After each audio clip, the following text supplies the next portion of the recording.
Hello everyone. In the previous lecture, we saw how the photoelectric effect takes place, but do we know why does it take place?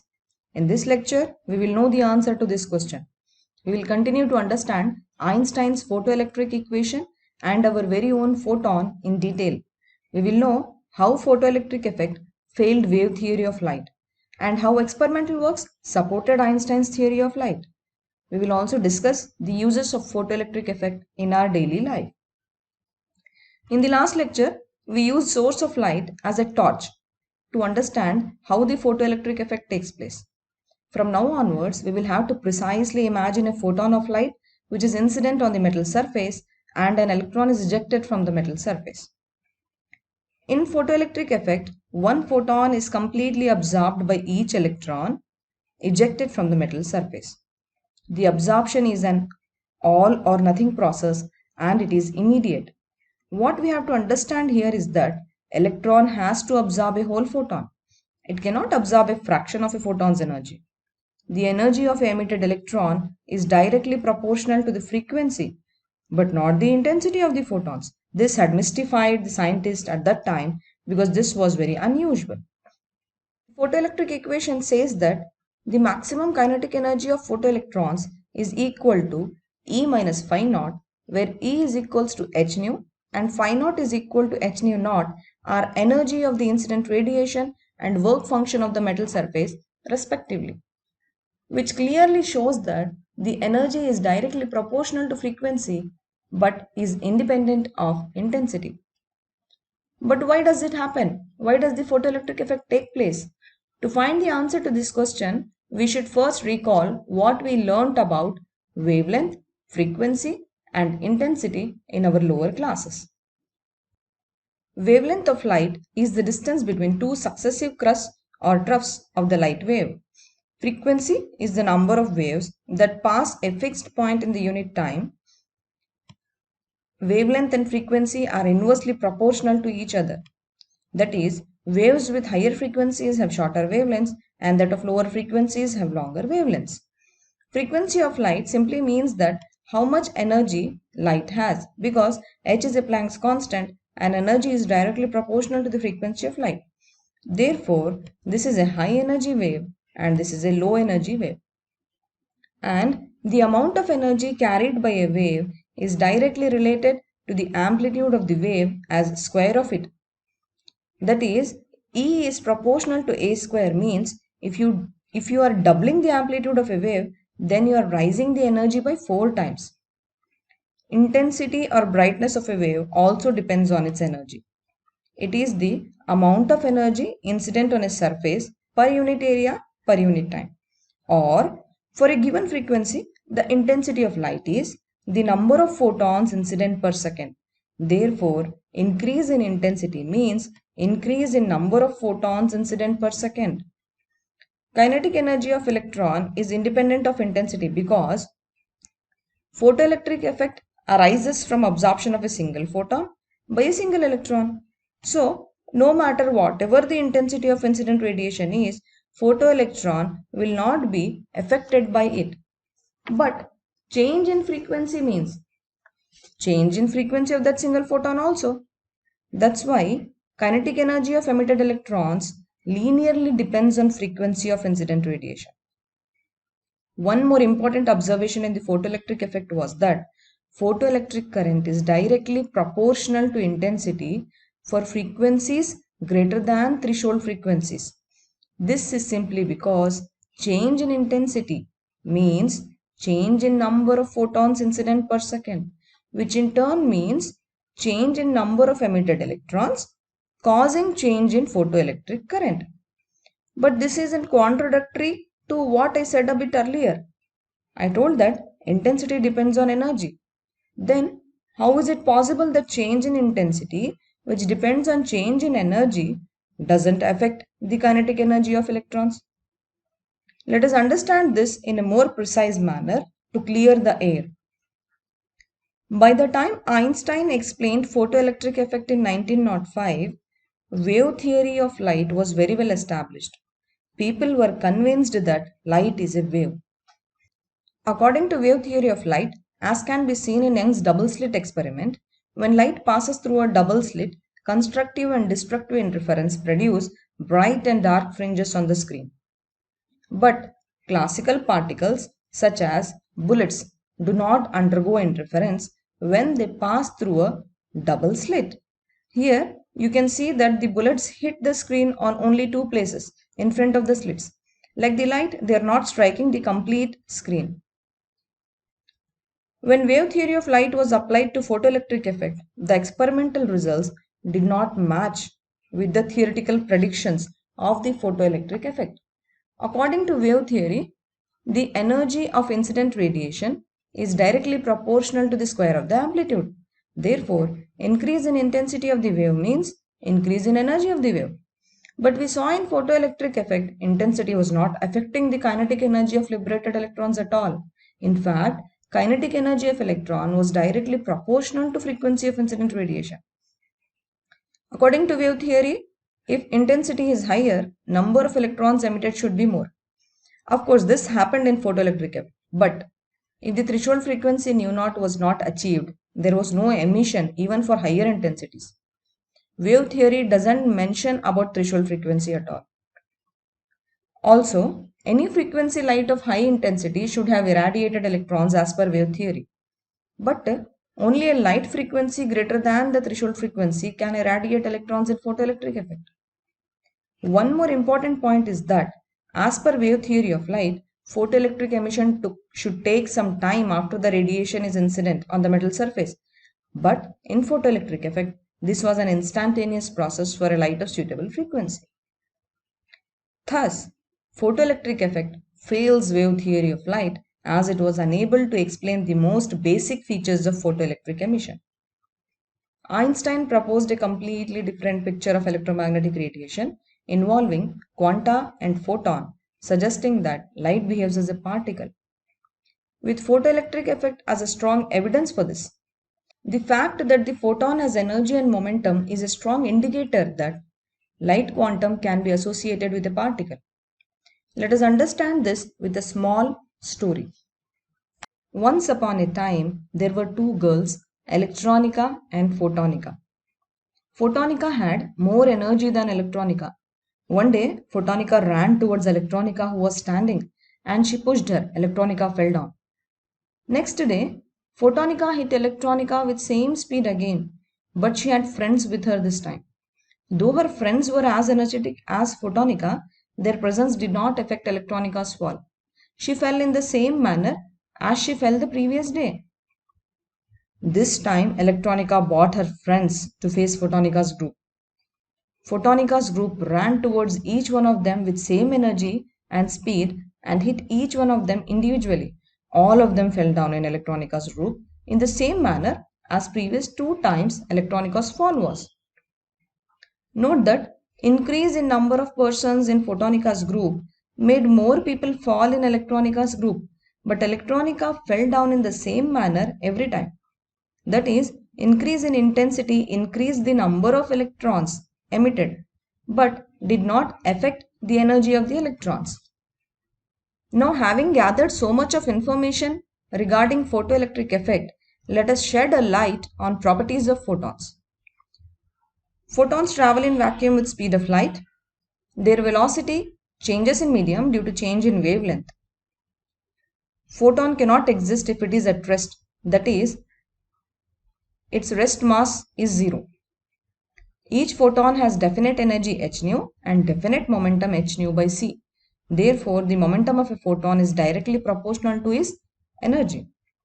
A photon can collide with a material particle. Total energy and total momentum remain conserved in such a collision. The photon may get absorbed or new photon may be created or emitted. Therefore, we can say that number of photons may not be conserved. And the most important one is that the photon energy is independent of intensity of radiation. That's why even though the intensity increases, the energy of photon and thereby the energy of emitted electrons remain the same. Two experimental scientists further confirmed Einstein's theory of light.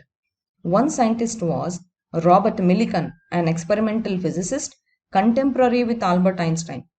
he did not agree with Einstein's photoelectric effect, and he performed the famous oil drop experiment to disprove him. But he landed up proving the photoelectric effect to be real. He was awarded the Nobel Prize in 1923 for this work, which also led to determining the charge of the electron. And in 1922, Arthur Holly Compton observed that when X-rays of a single wavelength strike on matter, some of the radiation was scattered by an free electron in various directions. This is known as Compton scattering. This is Compton's experimental setup. A beam of X-rays is directed into carbon target T. The X-rays scattered from the target are observed at various angles to the direction of incident beam. The detector measures both the intensity of the scattered X-rays and their wavelengths. Some of the scattered radiation had longer wavelength than incident radiation. The difference in wavelength between scattered and incident photons is known as Compton shift. Let the wavelength of incident photons be lambda and the wavelength of scattered photons be lambda dash. This increase in wavelength depended only on angle between incident radiation and scattered radiation. But according to wave theory, scattered radiation should have same frequency and wavelength as incident radiation. So this phenomenon also had to be explained via the photon picture. In this photon picture, Compton scattering is viewed as a elastic collision between a photon and a free electron. The scattered photon must have less energy than the incident photon since some energy is given to the recoiling of the electron.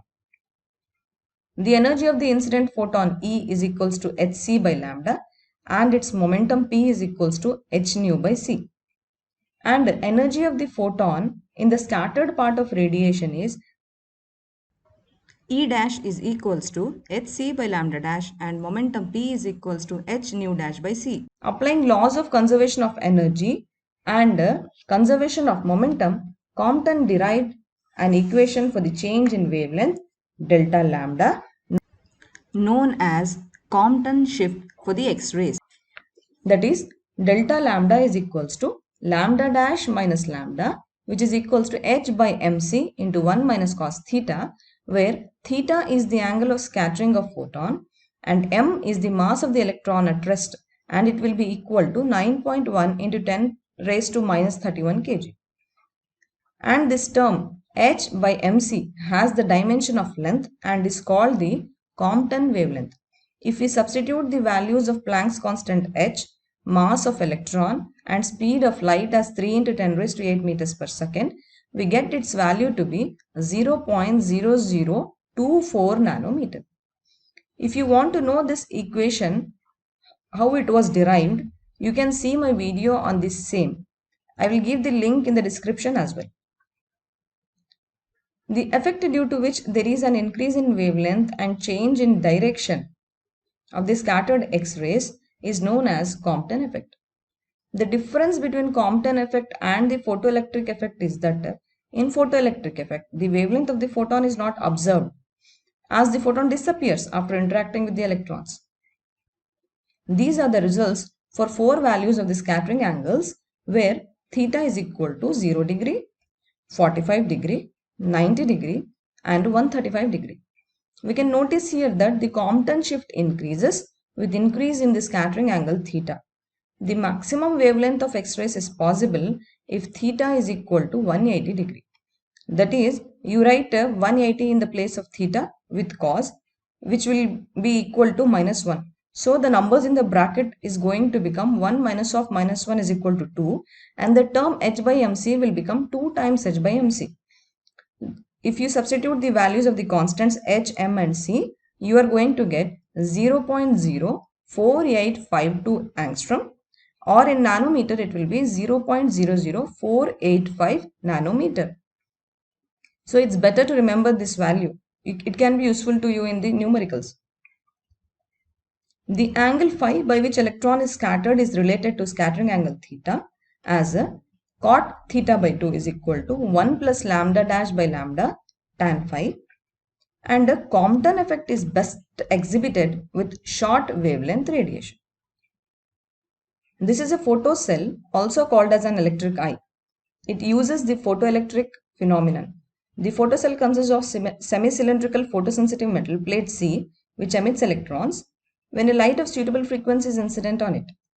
These emitted electrons are collected by the collector, which is a wire loop kept in a evacuated quartz or glass tube.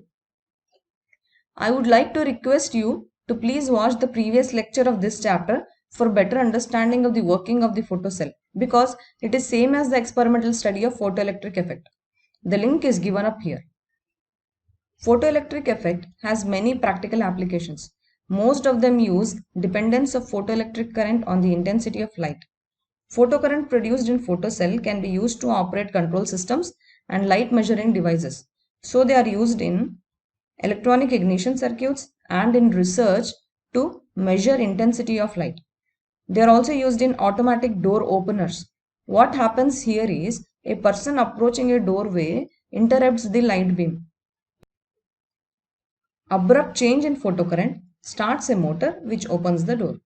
This can also be used in counting number of persons entering the auditorium one by one.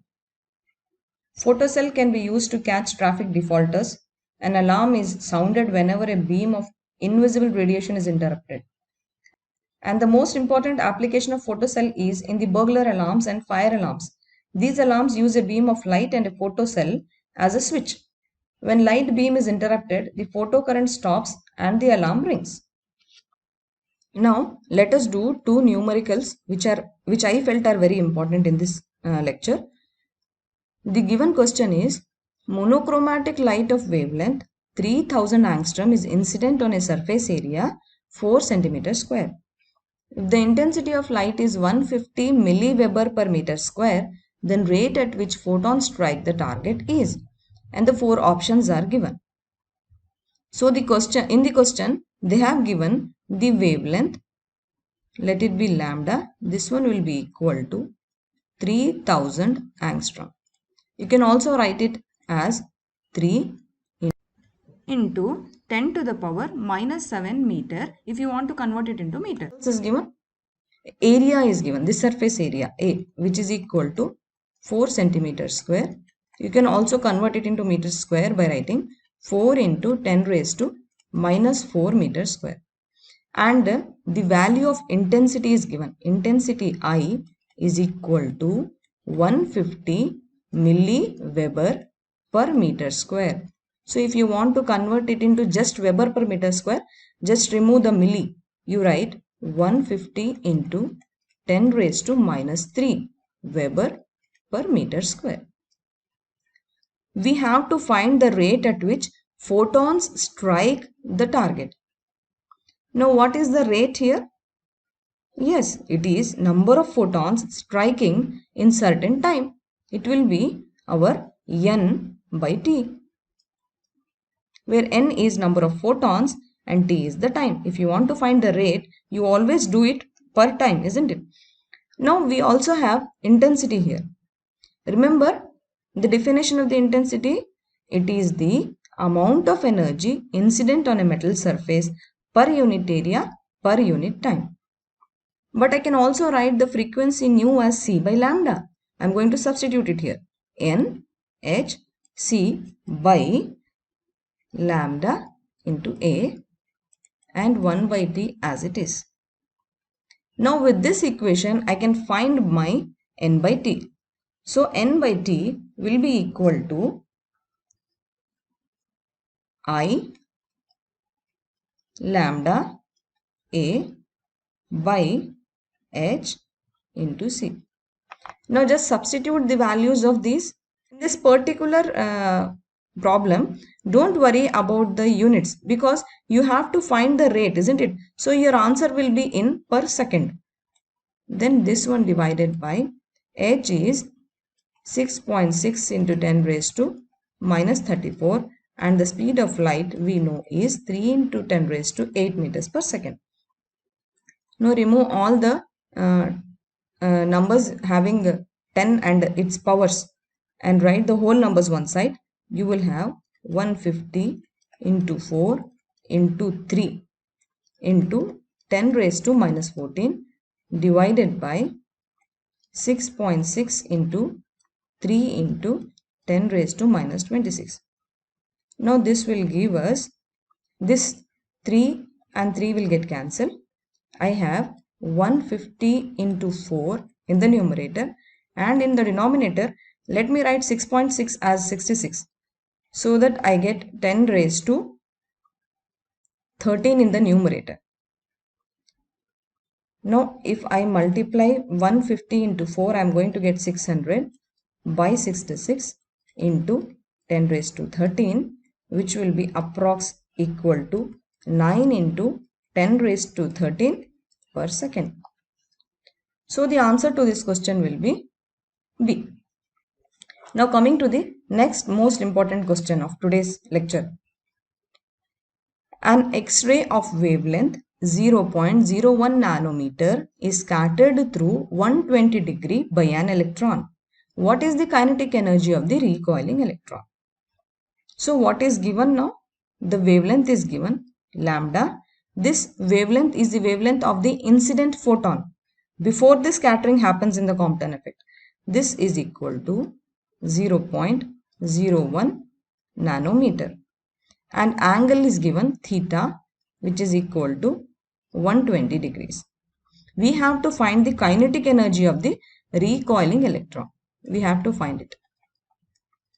So first, to find Compton shift, we know that delta lambda is equals to h by mc into 1 minus cos theta. And we know that h by mc, already we know the value. The value for this is 0.0024 nanometer. So let us substitute here. Our Compton shift delta lambda will be equal to h by mc, which is 0.0024 nanometer into 1 minus cos 120. What is cos of 120? Cos of 120 will be minus half. So minus of minus will become plus half. This can also be written as 0.0024 into 1 plus half will be, in the decimals, 1.5. Now if I multiply this, I am going to get 0.0036 nanometer. Now you can easily find lambda dash. Because you have lambda, it is given in the question, you found lambda, delta lambda. Now you can find lambda dash easily. We have delta lambda is equal to lambda dash minus lambda, or I can write this as lambda dash is equal to lambda plus delta lambda. This one will be equal to 0.01 nanometer plus 0.0036 nanometers. So this one will be equal to 0.0136 nanometer. So this is my lambda dash now. This is my lambda dash. Remember what we told in Compton effect? We told that the energy of incident photon is used by scattered photon as well as by the recoiling electron. Therefore, by conservation of energy, kinetic energy of electron should be equal to, or the kinetic energy of electron plus the energy of the scattered photon, let it be E dash, should be equal to energy of the incident photon E. Let me repeat. By conservation of energy, kinetic energy of electron plus the energy of scattered photon should be equal to energy of incident photon. So with this, I can find the value of the kinetic energy of the electrons. Remember, E is equal to hc by lambda and E dash is equals to hc by lambda dash. So I can use this here. If I want to find the kinetic energy of electron, I can write it as E minus E dash, which will be equal to hc by lambda minus hc by lambda dash. Now I can take hc common and I will have 1 by lambda minus 1 by lambda dash. I want to find this hc in EV, so I will have to divide it by E. This will give me this number, 1240 nanometer in EV into 1 by 0.01 nanometer minus 1 by 0.0136 nanometer. So if I remove the nanometer from the brackets, I am going to get my answer in the EV. That is what I want, isn't it? We are finding the kinetic energy of the electrons. So in the brackets, I am going to get 100 minus, because 1 by 0.01 is 100, 1240 into 100 minus, and this one is going to be the second term, 73.53. So if I subtract and then multiply it with 1240, I am going to get 1240 into 26.47, and of course this is going to be in EV. This will be equal to 32,822.8 EV. But the options you can see here are given in keV, isn't it? So you have to convert it into kilo electron volts. You can write it as 32.8 keV. So the answer will be C. I would be happy to know your feedback or queries, and please do like, share and subscribe so that I get motivated to make future videos. Thank you so much. Bye.